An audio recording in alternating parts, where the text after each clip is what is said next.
saya mau membahas tentang sesuatu prinsip firman Tuhan yang tertulis atau ada mujizat yang didokumentasikan di dalam 4 kitab Injil. Dan ini satu-satunya mujizat yang didokumentasikan di Matius, Markus, Lukas, Yohanes. Dan peristiwa ini atau kisah ini, mujizat ini adalah 5 roti dan 2 ikan.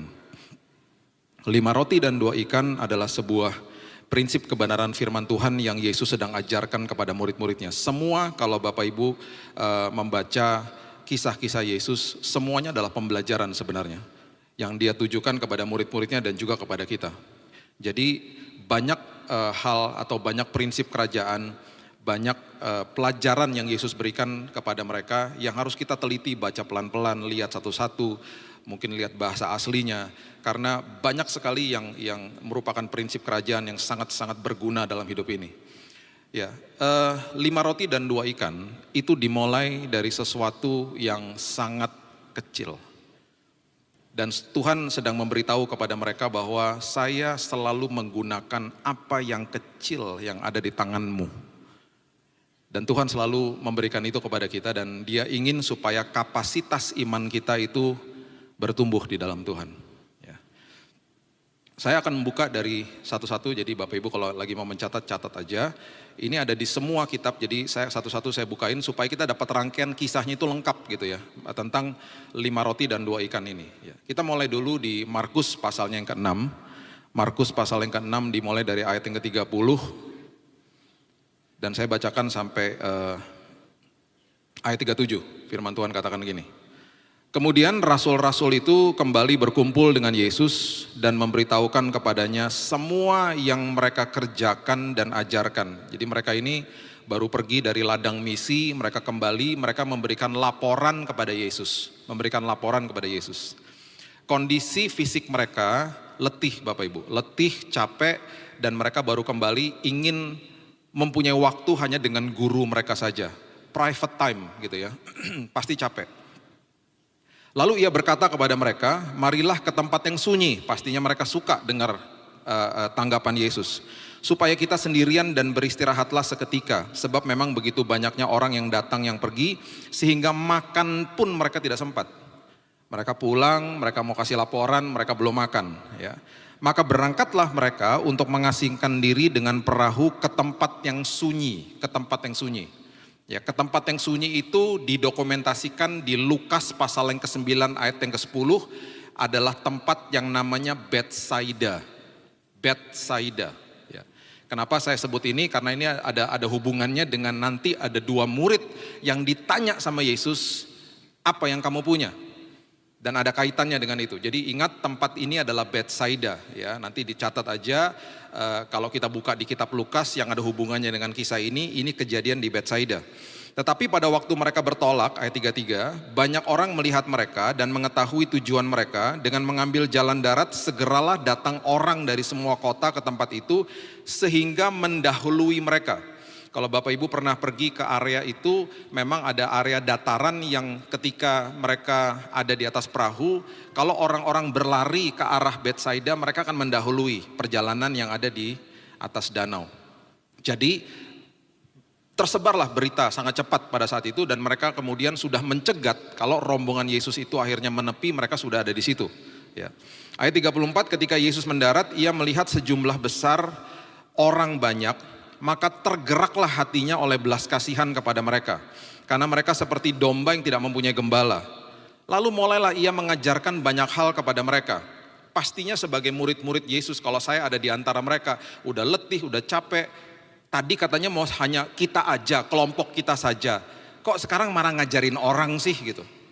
Ini kan orang banyak, udahlah ayo kita kaburlah ke tempat yang lebih sepi atau pergi ke tempat yang betul-betul menyendiri gitu. Karena mereka capek. Pada waktu hari sudah mulai malam, datanglah murid-muridnya kepadanya dan berkata, tempat ini sunyi dan hari sudah mulai malam. Ini seperti kasih kode sama Yesus. Yuk pulang, yuk kita pulang, yuk bubarin masa ini. Karena kami juga letih, kami juga belum makan, kami pengen punya waktu sendiri, bahkan mau pulang mungkin. Akhirnya ayat 36 dikatakan, suruhlah mereka pergi supaya mereka dapat membeli makanan di desa-desa dan di kampung-kampung sekitar ini. Udahlah cepat suruh pulang, daripada nanti gak dapat makan, semua tempat warung-warung udah mau tutup nih. Perhatikan ayat 37. Mujizat ini dimulai dengan kalimat ini oleh Yesus. Tetapi jawabnya, kamu harus memberi mereka makan. Kata mereka kepadanya, jadi haruskah kami membeli roti seharga 200 dinar untuk memberi mereka makan? Ini orang banyak loh. Uang juga mungkin gak cukup. Di saat ketika mereka sangat letih, belum makan, kondisi yang bagi fisik mereka itu sangat-sangat letih. Di situ Yesus katakan, beri mereka makan. Jadi jangan kaget kalau dalam kondisi yang kita sedang butuh sesuatu, tiba-tiba Tuhan datang, berkati orang itu. Berikan waktumu kepada dia. Berikan uangmu, tabur uangmu. Padahal kita lagi butuh. Karena dia selalu memulai dari sesuatu yang kecil. Mujizat multiplikasi di kisah ini dimulai dari sesuatu yang kecil. Dari fisik saja mereka sudah sangat letih, dan nanti kita bisa lihat sendiri yang dimultiplikasi itu juga sesuatu yang sangat kecil dan tidak ada artinya. Nah, ini mulai tesnya. Ya, Yohanes pasal yang ke-6, coba lihat. Yohanes pasal yang ke-6. Dimulai dari ayat yang ke-4 sampai ayat yang ke-6. Firman Tuhan katakan begini. Dan pasca hari raya orang Yahudi sudah dekat. Ketika Yesus memandang sekelilingnya dan melihat bahwa orang banyak berbondong-bondong datang kepadanya, berkatalah ia kepada Filipus, di manakah kita akan membeli roti supaya mereka ini dapat makan? Nah, ini tadi ada kaitannya. Kenapa tadi saya sebut Betsaida? Filipus berasal dari Betsaida. Jadi itu sebabnya orang pertama yang ditanya sama Yesus adalah orang lokal. Ada tempat makan apa di sini? Ada tempat bluder apa di sini? Roti apa? Orang lokal tahu. Jadi yang ditanya orang lokal, orang yang ada di situ. Selalu yang ditanya, kamu punya apa? Selalu gitu. Narasi di dalam Alkitab itu selalu begitu. Apa sih yang kamu punya? Kasih tahu sama saya. Bermitra sama saya. Ketika apa yang kecil bermitra sama saya jadi perkara besar. Itu prinsipnya. Dia tanya sama Filipus, orang lokal, orang Betsaida. Dan kemudian dikatakan, di manakah kita akan membeli roti supaya mereka ini dapat makan? Berkata kepada Filipus, di mana tempatnya? Ayat 6, perhatikan ayat 6. Hal itu dikatakan oleh Yesus untuk mencobai dia. Mencobai itu lebih tepat bahasanya menguji, bukan mencobai. Menguji Filipus. Sebab ia sendiri tahu, sebab Yesus juga tahu apa yang hendak dilakukannya. Tuhan tahu kok apa yang dia akan lakukan. Cuman seringkali dia tanya sama kita, apa yang kamu punya? Karena dia mau supaya kita mengutarakan iman kita mengutarakan apa yang kita punya kepada dia. Karena dia mau supaya hal kecil itu bermitra sama dia. Itu sebabnya orang-orang yang sembuh di dalam firman Tuhan selalu ditanya ulang sama dia, kamu mau aku lakukan apa? Seolah-olah seperti dia nggak tahu. Dan selalu yang sakit mengatakan aku mau lihat, aku mau jalan. Dan selalu respon balik Yesus adalah terjadilah sesuai dengan imanmu. Kemudian ayat yang ke-7 mengatakan jawab Filipus kepadanya, roti seharga 200 dinar tidak akan cukup untuk mereka sekalipun masing-masing mendapat sepotong kecil saja. Filipus sudah lihat masalah yang besar. Filipus respon kepada Yesus, udahlah gak mungkin lah gitu. Ayat yang ke-8 dan ayat yang ke-9. Ini adalah murid Yesus yang lain, namanya Andreas. Kenapa Yohanes menuliskan ini? Karena Andreas pun asalnya dari Betsaida. Filipus dari Betsaida, Andreas dari Betsaida, Petrus pun asalnya dari Betsaida. Dan Andreas menemukan anak kecil ini yang sedang membawa 5 roti dan 2 ikan. Katanya ayat yang ke-8, seorang dari murid-muridnya yaitu Andreas, ya orang lokal dari Betsaida juga, saudara daripada Simon Petrus yang juga berasal dari Betsaida, berkata kepadanya, di sini ada seorang anak yang mempunyai 5 roti jelai dan 2 ikan, tetapi apakah artinya itu untuk orang sebanyak ini? Apa artinya? Alkitab mencatat ini supaya kita mengerti bahwa kedua orang ini adalah orang lokal. Ada kemungkinan Andreas kenal sama anak ini.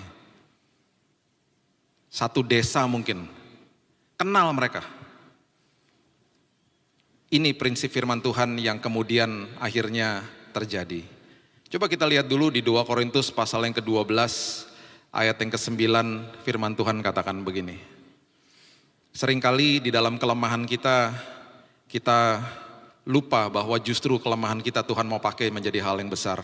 2 Korintus 12 ayat 9 mengatakan, tetapi jawab Tuhan kepadaku, cukuplah kasih karuniaku bagimu, sebab justru dalam kelemahanlah kuasaku menjadi sempurna. Sebab itu terlebih suka aku bermegah atas kelemahanku, supaya kuasa Kristus turun menaungi aku. Kuasa Tuhan akan bekerja justru di dalam kelemahan kita. Kalau kita berikan kelemahan itu dan kita bilang, Tuhan aku mau bermitra sama Tuhan. Aku lemah Tuhan, aku gak cukup, seolah-olah seperti imanku kecil. Seolah-olah aku hanya punya lutut untuk berdoa dan air mata untuk menangis. Senantiasa Tuhan beritahu sama kita, gak apa-apa bermitra sama saya. Karena di dalam kelemahanmu itu kuasaku jadi nyata.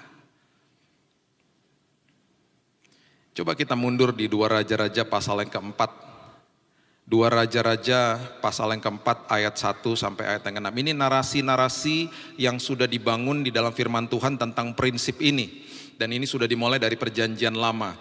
2 Raja-Raja 4 ayat yang pertama mengatakan, salah seorang dari istri-istri para nabi mengadukannya halnya kepada Elisa sambil berseru, hambamu suamiku sudah mati, dan engkau ini tahu bahwa hambamu itu takut akan Tuhan. Tetapi sekarang penagih hutang sudah datang mengambil kedua orang anakku menjadi budaknya, sudah dalam kondisi terjepit. Hutang gak bisa dibayar, aku gak punya uang. Perhatikan ayat yang kedua. Jawab Elisa kepadanya, apakah yang dapat ku perbuat bagimu? Kemudian perhatikan kalimat ini, beritahukanlah kepadaku apa-apa yang kau punya di rumah. Ini sudah narasi dari awal, dari dulu. Apa yang kamu punya? Hari ini juga Tuhan tanya sama kita, apa yang kamu punya? Gak usah cari-cari yang lain, apa yang kamu punya? Cuman dengkul Tuhan untuk berdoa, cuman air mata Tuhan hari ini, cukup. Bahkan kalau makin kecil, bahkan kalau makin lemah, kuasaku berkuasa. Dan aku akan nyatakan justru kemuliaanku. Nabi Elisa tanya, apa yang kamu punya? Kemudian berkatalah perempuan itu, hambamu ini tidak punya sesuatu apapun di rumah kecuali sebuah buli-buli berisi minyak. Buli-buli berisi minyak. Kemudian timbullah sebuah metafor kapasitas iman yang kita akan lihat di ayat berikut ini. Coba lihat ayat yang ketiga. Lalu berkatalah Elisa, pergilah, mintalah bejana-bejana dari luar. Pinjam bejana-bejana dari luar. Daripada segala tetanggamu, bejana-bejana yang kosong. Dan perhatikan kalimat ini, jangan terlalu sedikit. Dengan kata lain, metafor ini mengatakan perbesar kapasitasmu, kapasitas imanmu. Apapun yang masih kecil, perbesar kapasitas imanmu. Tahu, mengerti bahwa suplainya Tuhan selalu lebih besar daripada kapasitas kita. Kemudian dikatakan, masuklah ayat 4, tutuplah pintu sesudah engkau dan anak-anakmu masuk, tuang minyak itu ke dalam segala bejana, mana yang penuh angkat. Dengan kata lain, setelah kita mengerti prinsip firman Tuhan, jangan dengar suara-suara dari luar. Jangan dengar tuduhan-tuduhan iblis. Rest in me, masuk dalam perhentianku, fokus sama aku. Pergilah perempuan itu, ayat 5, daripadanya. Ditutupnya pintu sesudah ia dan anak-anaknya masuk. Dan anak-anaknya mendekatkan bejana-bejana kepadanya sedang ia terus menuang. Dituang terus. Perhatikan ayat yang ke-6. Ketika bejana-bejana itu sudah penuh, berkatalah perempuan itu kepada anaknya, dekatkan kepadaku sebuah bejana lagi. Jawabnya kepada ibunya, udah gak ada lagi bejana. Habis bu, udah habis bu. Perhatikan kalimat ini, lalu berhentilah minyak itu mengalir. Berarti kalau bejananya masih ada, minyak akan terus mengalir. Supply daripada Tuhan selalu lebih besar daripada kapasitas kita. Jadi rugi kalau kita gak perbesar kapasitas iman kita. Apapun yang kecil di dalam tanganku, ketika aku bermitra sama Tuhan, bilang Tuhan perbesar kapasitasku. Aku mau bermitra sama Tuhan supaya menghasilkan perkara besar dalam hidupku. Itu sebabnya di Keluaran pasal yang keempat ayat yang kedua. Coba lihat Keluaran pasal yang keempat ayat yang kedua. Tuhan berfirman kepada Musa.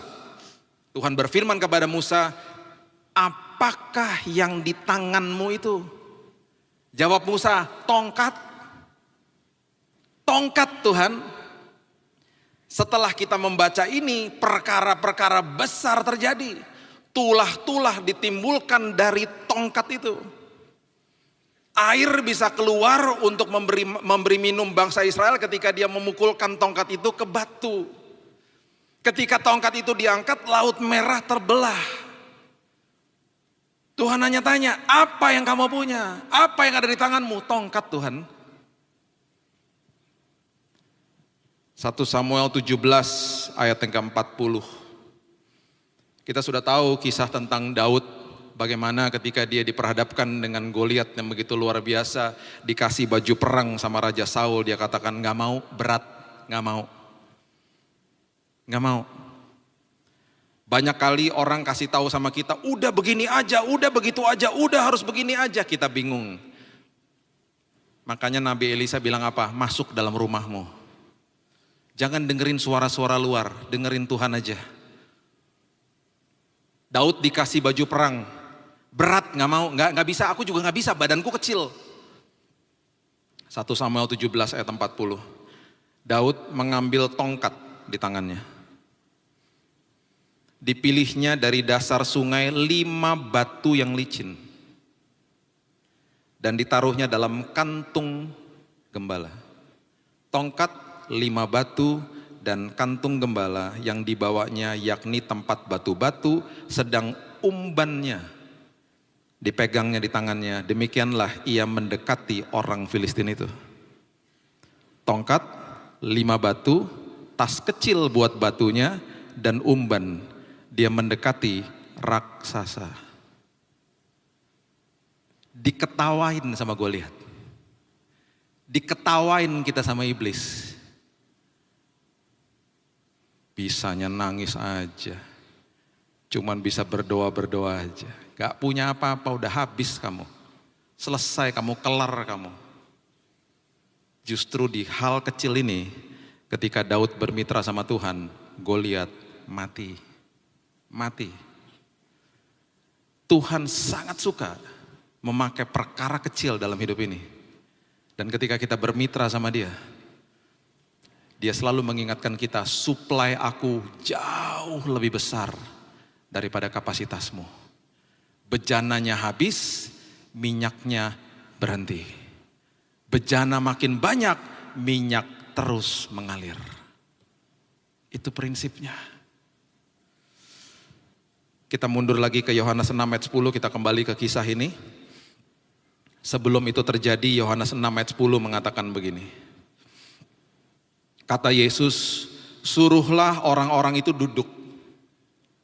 Adapun di tempat itu banyak rumput, maka duduklah orang-orang itu, kira-kira 5.000 laki-laki banyaknya. Bapak Ibu, mujizat 5 roti dan 2 ikan bukan memberi makan 5.000 orang, memberi makan 5.000 pria.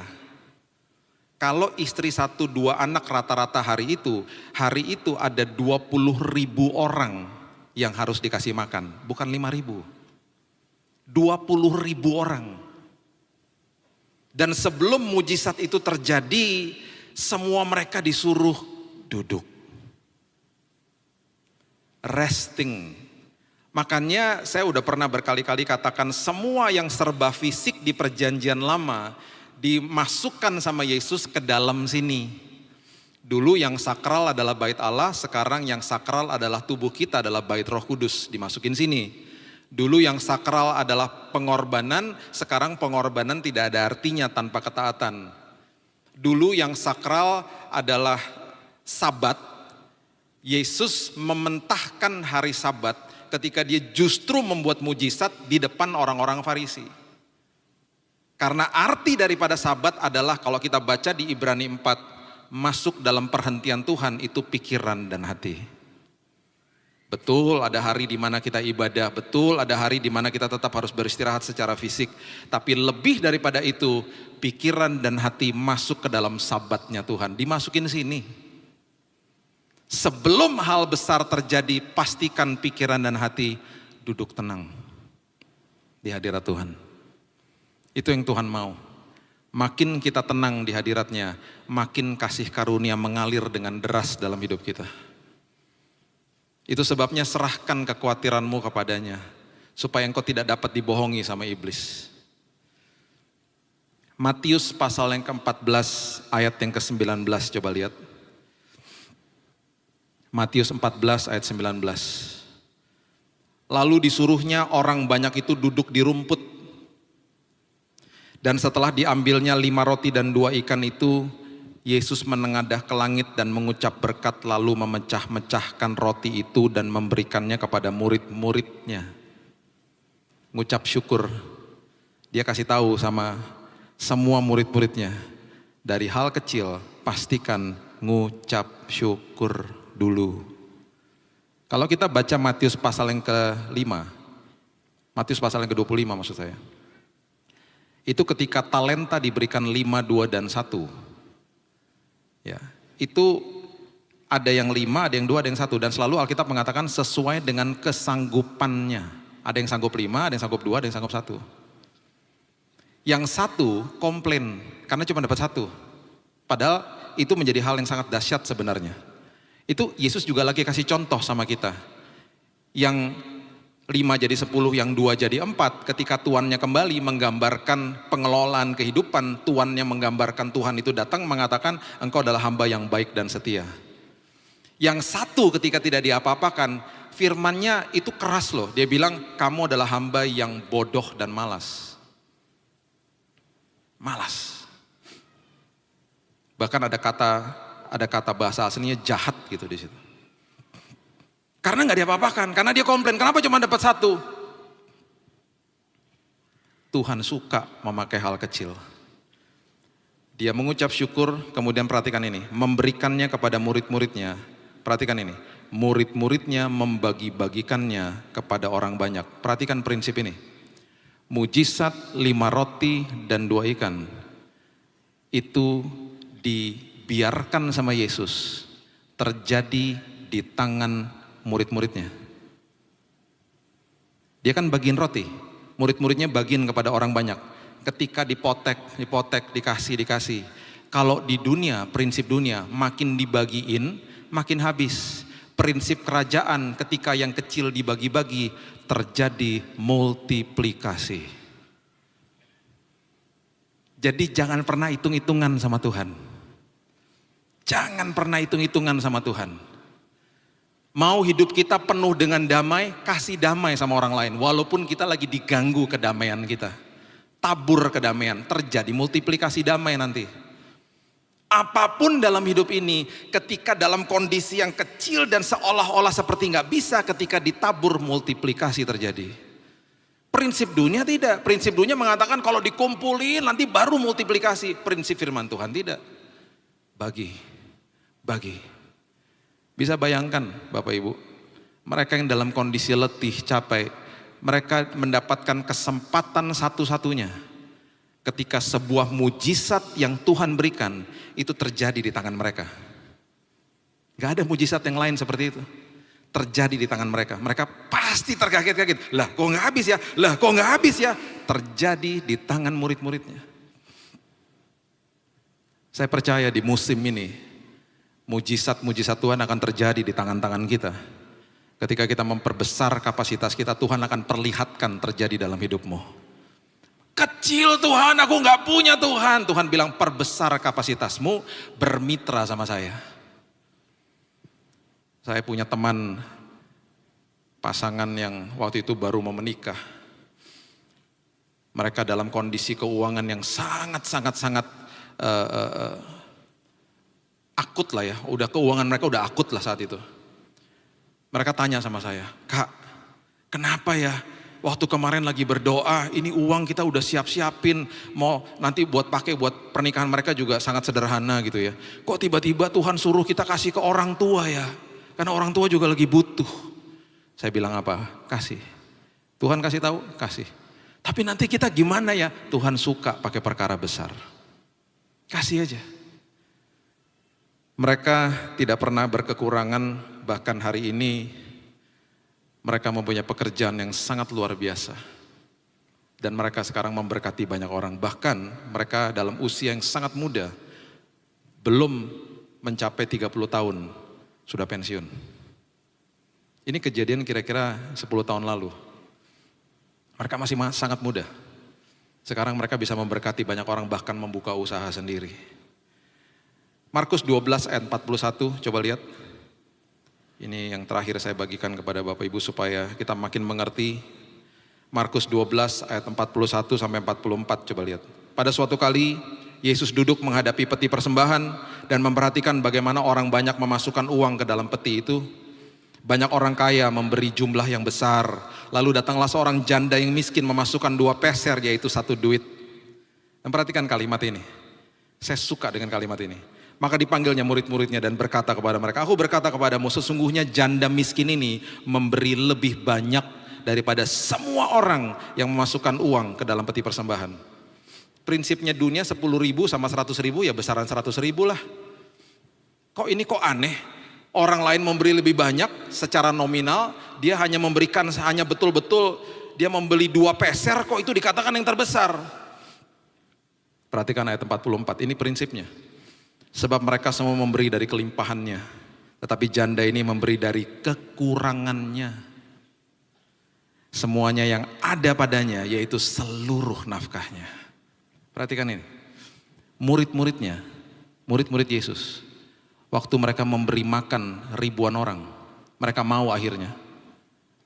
Ada di dalam proses itu, mereka dalam kondisi letih, capek, dan mau pulang udah. Sepertinya udah nggak ada tenaga Tuhan. Justru di saat seperti itu mujizat terjadi. Perhatikan prinsip ini. Setiap kali kita memberi kepada Tuhan, setiap kali kita memberi kepada manusia, kita menabur apapun dalam hidup ini, kebaikanlah apapun itu dalam hidup ini. Yang Tuhan lihat bukan jumlahnya, yang Tuhan lihat sisanya. Itu prinsip kerajaan sorga. Jadi jangan lihat besarnya yang dikasih, Tuhan selalu lihat sisanya. Makanya dia bilang janda itu memberi terbesar karena sisanya 0. Itu sebabnya mujizat terjadi di tangan murid-muridnya. Jadi hari ini kalau Bapak Ibu datang ke tempat ini dan katakan, Tuhan aku hanya punya dengkul untuk berdoa, aku hanya punya air mata untuk menangis. Bermitralah sama Tuhan. Perbesar kapasitas imanmu. Mujizat pasti terjadi. Mujizat pasti terjadi. Karena Tuhan mau melihat hal yang kecil, karena justru di dalam kelemahanmu kuasanya makin nyata. Apa yang kamu punya Musa? Tongkat. Apa yang kamu punya Daud? Tongkat. Batu, umban, tas kecil. Apa yang kamu punya, jemaat Nginden? Dengkul sama air mata Tuhan, cukup. Perbesar bejana-bejanamu karena kapasitasku selalu melebihi, suplaiku selalu melebihi kapasitasmu. Saya akan tutup dengan kisah nyata ini. Bapak Ibu pasti tahu lagu Oleh Kuasa Darahmu. Oleh kuasa darahmu, kau telah tebus dosaku. Tahu ya? Itu lagu yang rekaman lagu itu pertama adalah Harvest Praise Ministry. Dan saya waktu itu ada di gereja itu. Saya bertobat tahun 98 dan saya berjemaat di gereja IFGF. Dan itu adalah keluar lagu itu atau rekaman itu keluar dari gereja kami di awal tahun 2000. Sekarang sudah banyak yang klaim lagu-lagu itu, tapi itu pertama kali ngerekaman kami. Saya nggak pernah lupa di malam rekaman itu 6 wanita dan ada 6 pria. Salah satunya saya di pria itu. Waktu kami masuk ke dalam ruang rekaman studio, itu sudah jam 12 malam, besoknya hari kerja. Dan kami dalam kondisi yang sangat capek karena kami juga itu hari kerja. Kalau nggak salah hari Kamis itu. Waktu masuk ke take vokal yang terakhir, 6 pria nih ya, saya dengan teman-teman saya. Waktu kita lagi nyanyi lagu itu, tiba-tiba kita rasakan hadirat Tuhan yang luar biasa. Kita tidak lagi lihat di kaca jendela untuk lihat kita punya produser yang kasih tahu, kasih kode gitu ya. Kita semua tutup mata. Kita nyanyi. Setelah selesai, waktu kami keluar ke ruangan rekaman, ruangan studionya, itu yang wanita-wanita sedang menangis. Mereka bilang, wow, hadirat Tuhan luar biasa sekali. Tiba-tiba operator dari ruang studio itu tangannya gemeteran. Dia bukan orang percaya. Kemudian dia suruh kita mendekat, lihat di komputernya dia, dan dia bilang, dan dia bertanya, tadi yang nyanyi 6 orang kan? Iya. Kenapa di komputer saya ada 7 suara? Terus dia mulai breakdown satu-satu. Ini suara kamu kan? Ini suara kamu kan? Ya. Nah ini suara siapa? Suara itu melengking tinggi sekali ketika ada kata-kata darah, darah. Bahkan dia katakan itu oktavnya lebih tinggi dari Michael Jackson. Memang melengking tinggi dan sangat lembut, sangat indah. Sampai hari ini saya kalau ditanya, saya nggak tahu yang menyanyi sama kita itu siapa. Tetapi saya hanya bisa memberitahu dan saya percaya bahwa itu malaikat Tuhan bernyanyi bersama kita pada malam hari itu. Karena saya tahu dalam kondisi yang sangat capek, kondisi yang sangat letih, kuasa Tuhan bekerja. Seolah-olah tenaga kita udah nol, udah gak bisa lagi. Seringkali kita datang ke rumah malam-malam, belum mesbah sama keluarga, belum mesbah sama Tuhan, udah capek, mau berdoa udah capek sekali. Dengan tenaga yang sisa kita berdoa kepada Tuhan. Kuasanya besar loh Bapak Ibu. Justru di kondisi-kondisi yang sisanya udah hampir gak ada. Baik itu tenaga, baik itu pikiran, baik itu kita punya finansial dan lain sebagainya. Kuasa Tuhan nyata di situ. Multiplikasi terjadi dalam hal-hal kecil. Rekaman itu pernah kami bawa ke sebuah perkumpulan ibadah. Sebelum di mixing, diputar mentahnya. Saya nggak pernah lupa ada beberapa orang terjatuh dari kursinya dan terjadi lawatan Tuhan. Bahkan yang satu saya nggak pernah lupa, saya doakan sampai berbusa mulutnya. Dan ketika sudah sadar dia katakan, tadi waktu saya datang ke ruang ibadah, seolah-olah seperti saya melihat malaikat kerub yang sayapnya sampai 8 keluar dari speaker menghampiri saya. Saya datang ke ibadah ini kepahitan sama orang tua saya Pak. Tapi gak tahu gimana saya dilawat Tuhan. Saya bisa ngampuni mereka hari ini. Dan itu yang terjadi. Kalau hanya satu orang itu yang bisa diselamatkan Tuhan gara-gara malaikat nyanyi sama kita. Kita sangat bahagia hari itu. Justru di dalam kelemahan kita, kuasa Tuhan menjadi sempurna.